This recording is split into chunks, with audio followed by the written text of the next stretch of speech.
अस्सलाम वालेकुम, कैसी है मेरी यूट्यूब फैमिली। वेलकम है आपका मेरी वीडियो पे। आपका बहुत बहुत शुक्रिया। नाश्ते से आगाज़ करते हैं आज की वीडियो का। यहाँ पे समझ नहीं आ रही थी कि ना क्या नाश्ता करूँ। फिर मैंने क्या किया, 2 सिंपल ब्रेड ले लिए, उस पर लगा ली थोड़ी सी मायोनीज़।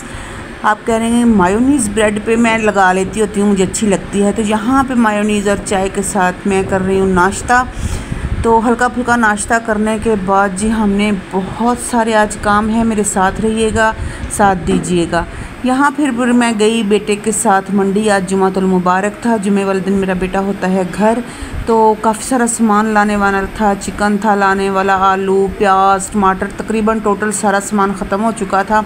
यहाँ पे मैंने अमरूद ख़रीदे थे 2 दिन पहले, तो ये ख़राब थे, वैसे ही पड़े हुए, ना बच्चों ने फेंके ना मैंने फेंके। तो एक कीड़ा निकला अमरूद में, बाकी पड़े पड़े गल गए। ये इनको भी अभी फेंक देंगे, क्योंकि आजकल अमरूद लेना तौबा तौबा करने के बराबर है, क्योंकि इसमें से कीड़े होते हैं। बहरहाल ये इससे जान छूटी, इनको फेंक दिया हमने। उसके बाद जी ये है शिमला मिर्च, प्यारी प्यारी सी खूबसूरत ताज़ा फ्रेश बंद गोभी। यहाँ पे बनाने लगे हैं मैक्रोनी, तो इनकी करते हैं अभी कटिंग। तो साथ रहिएगा और वीडियो को फुल वॉच कीजिएगा। मैं आपको ये बता दूं कि औरत का जो सारा दिन है ना, काम सारा दिन भी करती रहे ना, काम नहीं ख़त्म होता। ज़िंदगी गुजर गई है इन बातों में, इन चीज़ों में।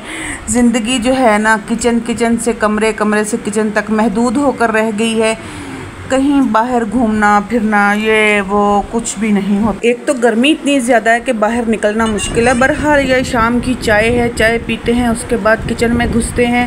साथ साथ मैं बना रही थी लहसुन अदरक, अभी फ्रेश ही बना रही थी, मैंने बना कर नहीं रखा था। तो साथ में चाय आ गई है जी, मज़े से चाय पीते हैं। जिन बहन भाइयों ने चाय पीनी है मोस्ट वेलकम, आ जाए हमारे साथ, चाय इंजॉय करें। यहाँ पर मैं बना रही थी पुलाव। तो पुलाव बना रही थी आज, मैंने समझ नहीं आ रही थी बनाएं क्या। वैसे तो मैं मंडी से अरबियाँ भी लेकर आई थी, मैंने कहा चलें अरबियाँ जो है ना कल बना लेंगे, आज जो है ना हम बना लेते हैं पुलाव। चने मैंने देखे, चने घर में ख़त्म हुए पड़े थे, फिर मैंने आलू वाले पुलाव का ही सोच लिया। तो जो बच्चियाँ बेटियाँ मेरी वीडियो देख रही हैं वो गौर से देखें कि कितने मज़े के चावल मैं बनाकर तैयार करती हूँ। बिल्कुल अलग-अलग दाना जो है ना हमारे चावलों का बनकर तैयार होगा। वैसे भी मेरे शियान को बहुत पसंद है चावल और आलू तो वो बहुत शौक़ से खाता है। तो फिर कुछ उसके लिए भी लहसुन अदरक ताज़ा ये देखिए मैंने बना लिया है, ये भी इसमें डाल दिया है। अभी जो है ना बाकी की जो चीज़ें हैं साथ साथ आपको दिखा रहे हैं, और कुछ बातें भी आपसे करनी थी। मैंने ये बातें करनी थी कि औरत की ज़िंदगी जो है ना बस काम और काम में महदूद होकर रह जाती है। ज़िंदगी गुजर जाती है, काम ख़त्म नहीं होते। इंसान ने जब मरना है ना तभी सारे काम ख़त्म होने हैं। वैसे तो सारे काम जो है इंसान के साथ साथ रहेंगे, साथ साथ चलेंगे मरते दम तक। वो उस वक्त ही सुकून आएगा जब हम मर जाएंगे और लोग काम कर रहे होंगे और हम आराम से लेटे हुए देख रहे होंगे कि ले जी अब हमारी हर तरफ की तैयारी जो है दूसरे कर रहे हैं। उससे पहले तो कोई सुकूनी ज़िम्मेदारियाँ होती हैं सर पे बहुत ज़्यादा इंसान के। तो हस्बैंड जब घर ना हो तो फिर सारी ज़िम्मेदारियाँ औरत को उठानी पड़ती हैं। कुछ लोग कहते हैं ना कि नहीं वो तो परदेसी है, वो बेचारा परदेसी है, तो वो गैर मुल्क में है, आप सबके साथ हो। तो मैं आपको एक बात और भी बता दूँ, जितनी मेहनत मुशक्क़त ख़ावंद बाहर रह के करता है उतनी ही मेहनत मुशक्क़त बल्कि उससे ज़्यादा औरत करती है। मर्द को इतना होता है कि उसने कमा के पैसे बाहर से भेजने होते हैं, और आगे औरत ने किस तरह मैनेज करना है, किस तरह घर को देखना है, किस तरह बच्चों को देखना है। बच्चे बीमार हैं उनको लेके भागना है। जो मर्द हजरात घर में होते हैं उनको ये सारी चीज़ें करनी पड़ती हैं। वो कमा कर भी लाते हैं और साथ में बच्चों की देखभाल भी करवाते हैं। जैसे बच्चे बीमार हो गए, चले गए, सौदे घर के ख़त्म हो गए, सामान ख़त्म हो गया, वो ले आए। लेकिन जब शौहर घर ना हो तो ये सारी जिम्मेदारियाँ औरत के ऊपर होती हैं। उसने उसके ख़ानदान को भी जोड़ के रखना होता है, उसने उसके बच्चों की अच्छी तरबियत भी करनी होती है, उसने घर को भी देखना होता है, उसने सारे मामलात को देखना होता है। तो ये ना कहें कि औरत करती क्या है, औरत के सर पे बहुत ज़्यादा ज़िम्मेदारी। अगर औरत घर को ज़िम्मेदारी से ना निभाए ना तो रिश्ते टूट जाते हैं, ख़ानदान जुड़ा नहीं रहता। एक अच्छी औरत ही होती है जो ख़ानदान को जोड़ कर रखती है, रिश्तों को जोड़ कर रखती है।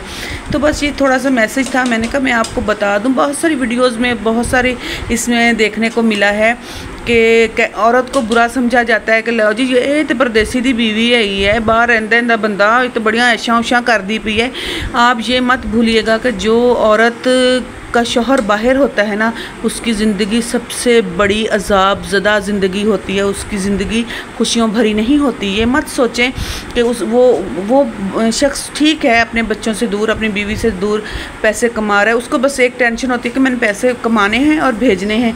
आगे की सारी टेंशनें, सारी परेशानियां औरत को फेस करनी होती हैं, हर चीज़ औरत ने मैनेज करनी होती है। ज़रा भी इधर उधर हुआ तो सारा ब्लेम औरत पे आ जाता है कि ले जी, ये तो मैं तो बाहर गया हुआ था, तुमने मेरे बच्चों की तरबियत अच्छी नहीं की, या तुमने ये किया, या तुमने, सारा ब्लेम औरत पर आ जाएगा। ये नहीं सोचेंगे कि उस औरत ने किस तरह घर को मैनेज किया, किस तरह रिश्तेदारों को मैनेज किया, खुद बीमार रहते हुए किस तरह उसने घर की देखभाल की, बच्चों की तरबियत की, हर वो चीज़ बच्चों को मुहैया की जो वो मांग रहे हैं। बेशक उसके पास खर्चा बचे ना बचे, लेकिन वो अपने बच्चों का अच्छा खाना पीना हर चीज़ देखती है। वो ये नहीं सोचेगी कि मेरे बच्चे किस चीज़ के लिए तरसें। तो बहुत सी चीज़ें ऐसी होती हैं जो वो अपने हस्बैंड को भी नहीं बताती, अपने हस्बैंड से भी छुपाती है। उसको यही कहती है कि नहीं मैं खुश हूँ, मैं ठीक हूँ, कभी उसको ये नहीं कहती कि हाँ मैं दुखी हूँ, मैं ये। और अच्छी बात है कि कुछ हस्बैंड जो हैं बीवी की बातों को समझ भी जाते हैं, तो खुदारा जो परदेश में हैं वो अपनी बीवियों का भी ख्याल करा करें। चलें जी, इस वीडियो का करते हैं यहीं पर एंड। दुआओं में याद रखिएगा, वीडियो को फुल वॉच किया करें, और अगर मेरी बातें आपके दिल और समझ में आएँ तो कमेंट में ज़रूर बताइएगा। अल्लाह हाफिज़।